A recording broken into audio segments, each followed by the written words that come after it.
चलिए आज limiting reagent के बारे में समझते हैं। देखिए, लिमिटिंग रीजेंट वो रिएक्टेंट होता है जो सबसे पहले कंज्यूम होता है, ठीक है। और वह रिएक्टेंट जो कंज्यूम नहीं हो पाता है और बचा रह जाता है, विच रिमेन्स अनरिएक्टेड, उसको एक्सेस रीजेंट कहते हैं।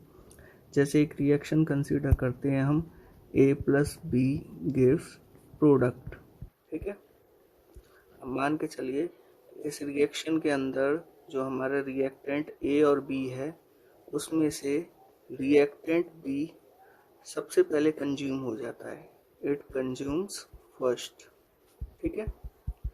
तो बी कहलाएगा हमारा लिमिटिंग रीजेंट, ठीक है।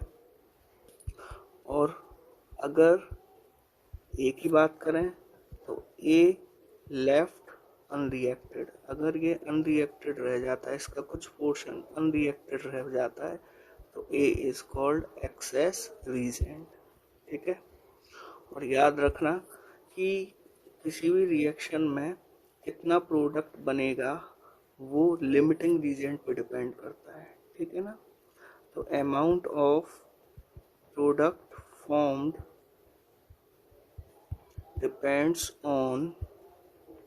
depends on limiting reagent, ठीक है, ब्रैकेट में नॉट एक्सेस रीजेंट। अब इस चीज को एक एग्जांपल से समझते हैं, ठीक है। एक एग्जांपल है हमारे सामने, जैसे कि 50 kilogram N2 reacts with 10 kilogram H2 to form ammonia, ठीक है। आइडेंटिफाई द लिमिटिंग रीजेंट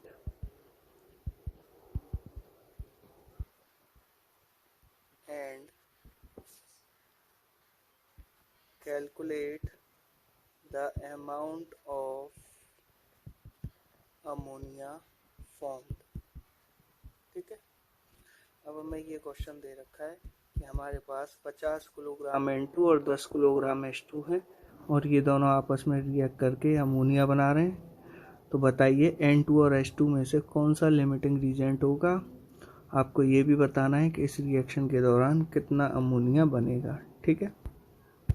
तो देखिए इस क्वेश्चन को कैसे करते हैं कि सबसे पहले हमें मास ऑफ N2 कितना दे रखा है, तो हमें दे रखा है 50 kg यानी 50,000 ग्राम, क्लियर है।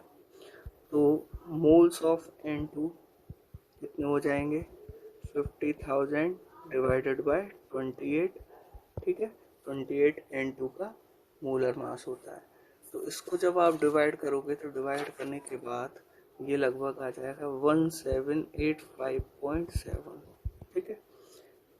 इसी तरीके से हमें मास ऑफ H2 जो दे रखा है वो 10 kg दे रखा है, 10 kg यानी 10,000 ग्राम, ठीक है।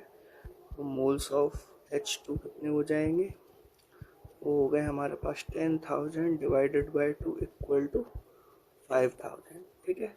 तो हमारे पास N2 के मोल और O2 के मोल्स आ चुके हैं, ठीक है।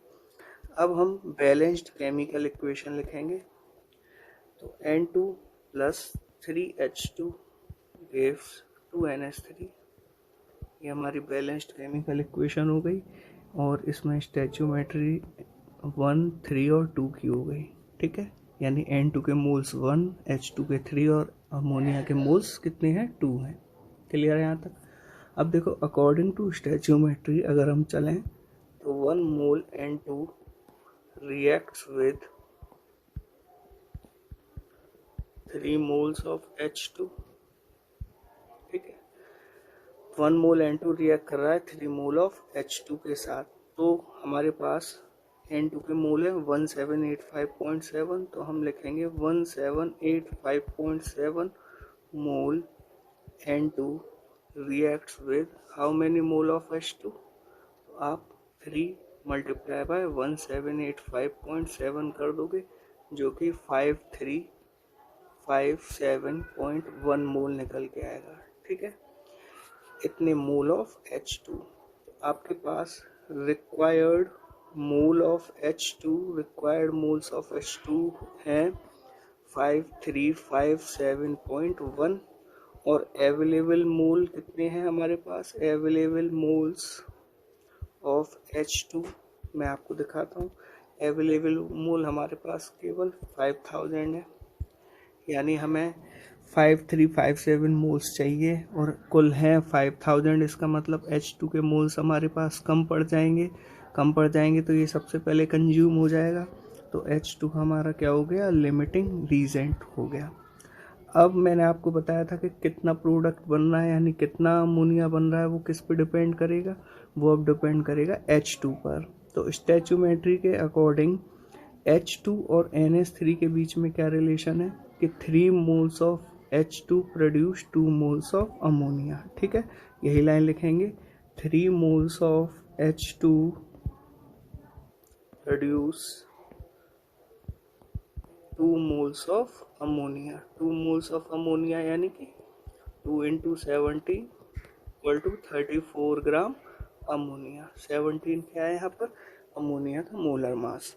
तो 3 moles of H2 produce 34 gram of ammonia. तो मेरे पास टोटल कितने अवेलेबल मोल्स हैं H2 के? 5000। तो 5000 moles of H2 produce how many moles of, how many grams of ammonia? तो हो जाएगा 34 डिवाइडेड बाय 3 इंटू में 5000, it will give you 56666.6 gram ammonia. ठीक है, इसको हम सॉल्व करके 56.67 केजी अमोनिया भी लिख सकते हैं। तो इस तरीके से जो है, अब एक और क्वेश्चन कर लेते हैं जो कि लिमिटिंग रीजेंट पर ही बेस्ड है। ये क्वेश्चन है कि आपको की बार 3 ग्राम H2 दे रखे हैं and it react with 29 gram of O2 to form H2। सबको पता है ये रिएक्शन, तो H2 और O2 मिलके क्या बनाएगा? H2O बनाएगा। अब आपको पहचानना है कि विच इज़ लिमिटिंग रीजेंट, इनमें से कौन सा लिमिटिंग रीजेंट है, यानी H2 और O2 में से कौन सा लिमिटिंग रीजेंट है। नंबर 2, आपको पता करना है कि calculate maximum amount of H2O formed, कितना H2O बनने वाला है। तीसरी चीज़ आपको क्या पता करनी है कि calculate the amount of one reactant which remains unreacted. Which remains unreacted का मतलब ये एक्सेस रीजेंट की बात कर रहा है, मतलब एक्सेस रीजेंट का कितना हिस्सा जो है अनरिएक्टेड ही रह जाएगा। क्लियर है? तो ये 3 क्वेश्चन आपको, 3 पार्ट है इस क्वेश्चन के, तो करते हैं। इसमें सबसे पहले हम मोल्स ऑफ H2 निकालेंगे। ठीक है, वो हो जाएंगे 3/2, क्योंकि 3 ग्राम ये गिवन मास हुआ जो हमें क्वेश्चन में दे रखा है H2 का, और अपॉन में 2 जो है मोलर मास हो गया H2 का, तो 3/2 इक्वल टू 1.5 मोल। ऐसे ही मोल्स ऑफ O2 जब हम निकालेंगे तो वो गिवन मास 29 है, मोलर मास 32 हो जाएगा, तो वो हो गया 0.906। अब हम बैलेंस रिएक्शन लिखेंगे 2H2 plus O2 gives 2H2O, और इसकी स्टैच्यूमेट्री हो गई 212 की। तो अगर मैं अकॉर्डिंग टू स्टैच्यूमेट्री चलूँ तो मैं ये लाइन लिख सकता हूँ कि 1 मोल O2 reacts with 2 mole H2। ठीक है, तो हमारे पास कुल O2 है 0.906, तो 0.906 मोल O2 reacts with how many mole of H2? तो 2 मल्टीप्लाई बाय 0.906 और ये सॉल्व हो के 1.812 मोल H2। ठीक है, यानी मुझे 1.812 मोल H2 चाहिए, but we have only 1.5 mole H2। हमारे पास तो केवल 1.5 मोल H2 है। यहाँ ऊपर देखिए, तो इसका मतलब H2 हमारे पास कम है जबकि रिक्वायरमेंट ज़्यादा है। रिक्वायरमेंट 1.8 की है। क्लियर है? तो H2 क्या हो जाएगा? लिमिटिंग रीजेंट हो जाएगा। फर्स्ट पार्ट कंप्लीट हुआ। अब हमें ये पता करना है कि कितना प्रोडक्ट बनना है इसके अंदर, ठीक है। तो कितना प्रोडक्ट बनेगा यानी कितना H2 फॉर्म होगा वो डिपेंड करेगा लिमिटिंग रीजेंट पे यानी H2 पर। तो H2 और H2O के बीच में क्या रिलेशन है स्टैचोमेट्री के अकॉर्डिंग कि 2 मोल H2 प्रोड्यूस 2 मोल H2O, ठीक है। 2 मोल H2 प्रोड्यूस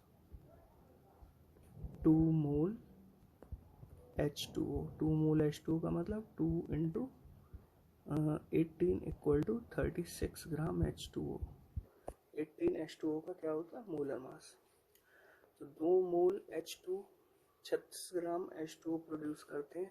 तो 1.5 मोल H2 क्योंकि हमारे पास टोटल 1.5 मोल्स ही हैं H2 के, तो उसी में निकालेंगे हम। तो it will produce how many moles of H2। तो आप लिखोगे 36 डिवाइडेड बाई 2 मल्टीप्लाई बाय 1.5। इसे सॉल्व करके कितना आएगा 27 ग्राम H2O। अब हमें थर्ड पार्ट में निकालना है कि एक्सेस रीजेंट का कितना हिस्सा अनरिएक्टेड रह जाएगा। अब आपको पता है एक्सेस रीजेंट यहाँ क्या है, एक्सेस रीजेंट इज O2। तो हमें ये पता करना है कि O2 का कितने ग्राम अनरिएक्टेड रह जाएगा। तो अगर मैं रिएक्शन की बात करूं तो रिएक्शन से H2 और O2 के बीच में एक रिलेशन है कि 2 मोल H2 react with 1 mole O2, ठीक है। 2 मोल H2 reacts with 1 mole O2, clear है। तो हम 1.5 मोल H2 के लिए निकालेंगे कि 1.5 mole H2 react with how many mole of O2। तो 1/2 इंटू 1.5 सॉल्व हो के आ जाएगा 0.75 मोल O2। यानी 1.5 मोल H2 से इतने मोल ऑफ O2 रिएक्ट करेंगे और O2 के बाकी के जितने भी मोल्स होंगे वो अनरिएक्टेड रह जाएंगे। अब क्योंकि O2 के टोटल मोल्स कितने हैं 0.906 और उसमें से 0.75 मोल्स तो रिएक्ट हो जाते हैं, तो बाकी कितने बचे हैं मोल्स 0.156 मोल। इतने मोल O2 के क्या रह जाएंगे अनरिएक्टेड रह जाएंगे, क्लियर है। अगर आप चाहो तो 0.156 में 32 का मल्टीप्लाई कर दोगे तो ग्राम में आंसर आ जाएगा, क्लियर है।